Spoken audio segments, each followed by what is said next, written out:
സംസ്ഥാന സർക്കാരിന്റെ ജനദ്രോഹ നയങ്ങളിൽ പ്രതിഷേധിച്ച് കണ്ണൂർ കോർപ്പറേഷനിലെ കോൺഗ്രസ് കൗൺസിലർമാർ കോർപ്പറേഷൻ ഓഫീസിന് മുന്നിൽ പ്രതിഷേധ ധർണാ സമരം സംഘടിപ്പിച്ചു. പ്രതിഷേധ സമരം DCC പ്രസിഡന്റ് മാർട്ടിൻ ജോർജ് ഉദ്ഘാടനം ചെയ്തു.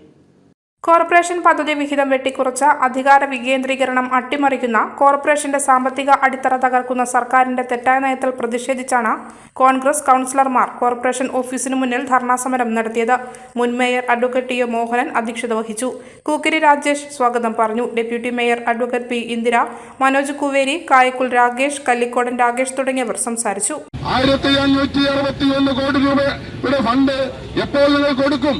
അതുപോലെ തന്നെ മെയിൻ്റെനൻസ് ഫണ്ട് എപ്പോൾ കൊടുക്കും? എങ്ങനെ കൈകാര്യം ചെയ്യും? ഇത് എങ്ങോട്ടാണ് പോകുന്നത്? ഈ ഫണ്ടുകൾ ഒക്കെ എവിടെയാണ് ലാപ്സായി പോകുന്നത് എന്ന് പരിശോധിക്കണം. അതാണ് ഞാൻ ആദ്യം പറഞ്ഞത്. ഫണ്ടുകളൊക്കെ തന്നെ ദുരുപയോഗം ചെയ്യാണ്. ഇവരുടേതായ ആവശ്യങ്ങൾക്ക് ഫണ്ടുകൾ വകമാറ്റി ചെലവഴിക്കുന്നു. അതിലൊക്കെ അടിച്ചു മാറ്റുന്ന സംവിധാനത്തിലേക്കാണ് ഈ ഫണ്ടുകൾ പോകുന്നത് എന്നുള്ളതാണ് സത്യം.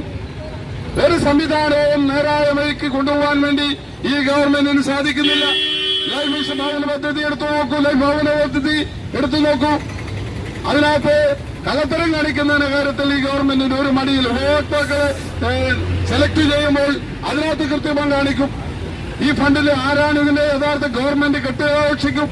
പക്ഷെ ആരാണ് ഇതിന്റെ യഥാർത്ഥ ഈ ഫണ്ട് ആരുടെ കയ്യിൽ നിന്നാണ് പോകുന്നത്? ത്രിതല പഞ്ചായത്താണ് ഈ ലൈഫ് ഭവന പദ്ധതിയിൽ പണം മുടക്കുന്നത്. അവർ കടം മേടിക്കുന്ന ഫണ്ടുകൾ എങ്ങനെ അത് കടം തീർക്കാൻ സാധിക്കുന്നു പരിശോധിക്കണം.